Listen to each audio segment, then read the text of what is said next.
তো গাইস, আপনি এখন দেখতে পাচ্ছেন ফাজিল নিউজ চ্যানেল। এই নিউজ চ্যানেলে একটা ছেলেকে 3টে প্রশ্ন করা হবে।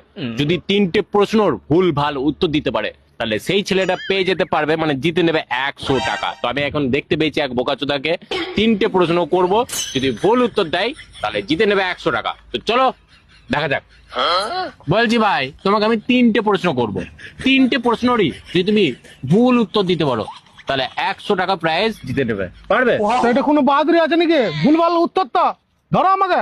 বাহ, দারুণ সুন্দর। তো চলো, তুমি যদি না উত্তর দিতে পারো, মানে 3টে প্রশ্নেরই ভুল ভালো উত্তর দিতে হবে, একটা প্রশ্নেরই যদি তুমি মানে সঠিক উত্তর দিয়ে ফেলো তাহলে তোমার কাছ থেকে 100 টাকা কেটে নেবো কিন্তু। একদম, তুমি প্রশ্ন করো আমাকে খালি। প্রথম প্রশ্ন হলো, একটা হাতির কটা সুর হয়? একটা হাতির 5টা সুর। ঠিক। দ্বিতীয় প্রশ্ন হলো, একটা কুকুরের কটা পা হয়? একটা কুকুরের 6টা পা হয়। ঠিক। তিন নম্বর প্রশ্ন, তোর বাপ কটা? একটা। শালা বোকাচোদা, সঠিক উত্তর দিয়ে দিয়েছিস, তুই টাকাটা পাবি না।